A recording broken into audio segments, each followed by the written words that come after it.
Doing a little road cruising. We got something in the road right here. Let's check this guy out. What is this? Oh, a little spadefoot. Here's another road hazard you have to watch for. Mule deer. Can you see him? Do you want me to shine him? Yeah, no, he's fine. I see him. Look at the way he runs. He's just running. He's just running. He doesn't want to run down into that little canyon. So he's just going to stay in front of us the whole time. Another thing you got to watch for when you're riding around at night. There he goes. Alright, so we had a little rainstorm come through just before nightfall, which is bringing out some of the amphibians that live out here in the Great Plains. But these guys are really cool. This guy's very active. He just wants to get away from me.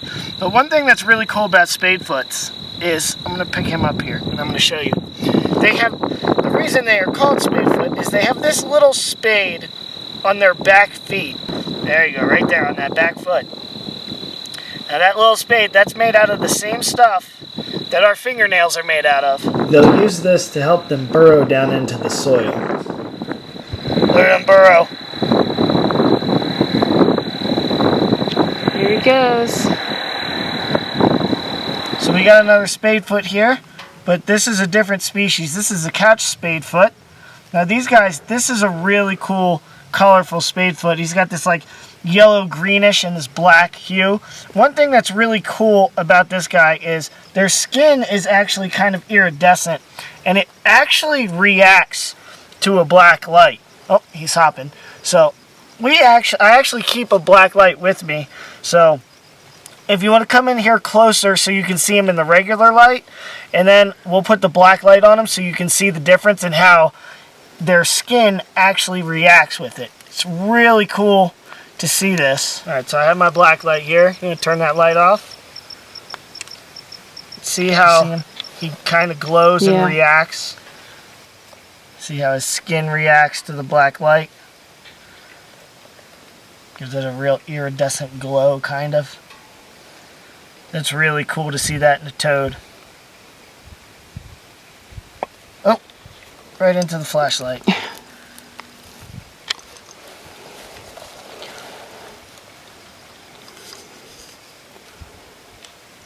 And you can see the difference in the regular light.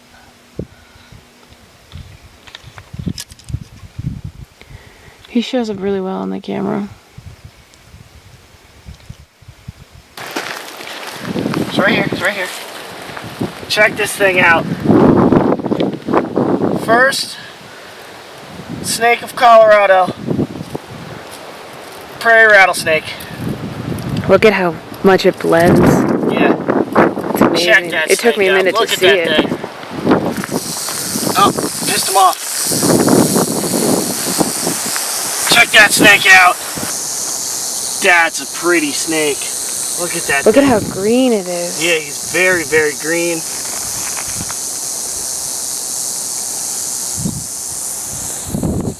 That's awesome. I was really hoping to see one of these. One thing that's really cool about rattlesnakes is their rattle right here.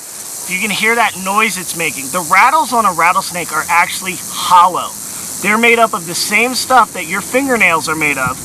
And all it is, there's nothing inside them, there's no beads, there's nothing. It's just the two little sections rubbing together, and that's what makes that sound. They're really cool. If you ever get a chance, if you get to like a nature center or something and they have like a rattle laying around and you get a chance to feel one, I would recommend it because rattlesnake rattles feel so strange. As you can see, the snake doesn't want any harm to us. It just wants to make sure that it's okay. It's ready to defend itself. We are a lot bigger than these animals. They don't chase us down. As you can see, I'm 2 feet from this thing. I'm just out of striking range. The strike range to a snake is generally about half of its body length. Alright, so we have another new species here for us.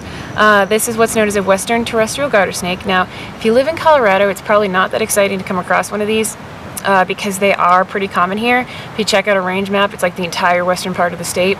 So, like I said, probably not super exciting, but for us, it is a new species. Also, I noticed that they have really cool bellies. So if you come check this out, but he has these cool black spots all the way down his belly. He's a cute little garter snake. So we've been seeing these guys run around all over the place. They're fast. I've been trying to catch one, and I got my hands on one here. This is a whiptail.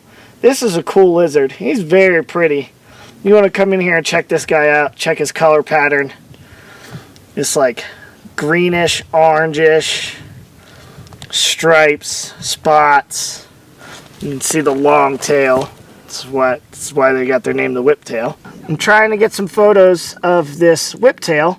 And one thing that's really cool, I'm covering with my hand. I'm not using a lot of pressure, but his tail is sticking out from my hand, and he's actually wiggling his tail back and forth to try and lure me away from his body. So lizards, a lot of lizards, they'll wiggle their tails like that so they can lure in predators that are trying to eat them away from their head, so the predator will grab their tail, break the tail off, because there's no vital organs in their tails, and the tails can heal very quickly, and it won't actually cause death.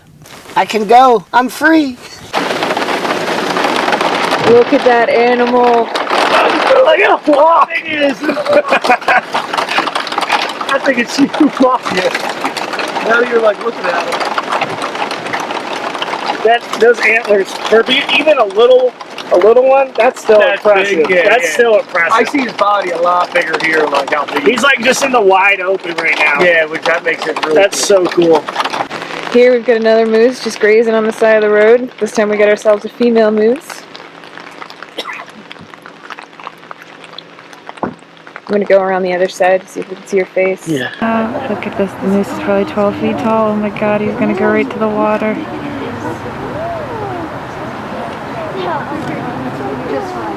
It's so cool.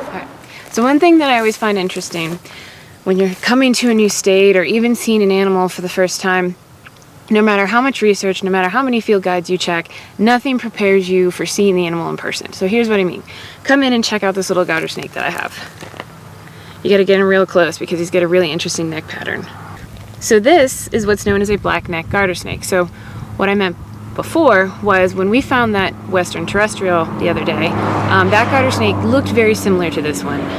It also had black markings on its neck. So we, paused for a second and double checked the guides. And, the one thing that really gave that one away was the black markings on the belly. So we had a really great description in the guide and were able to identify that one. Now, seeing this blackneck garter now in person, like there's no doubt in my mind that this is a blackneck garter. Like it's so beautiful. It's got this beautiful black mark on its neck. It looks like someone colored it with a magic marker or like a Sharpie or something like that. There's also no pattern on the belly. So look how white this belly is. And then it also has this beautiful orange stripe right down the back. What a cool looking garter snake.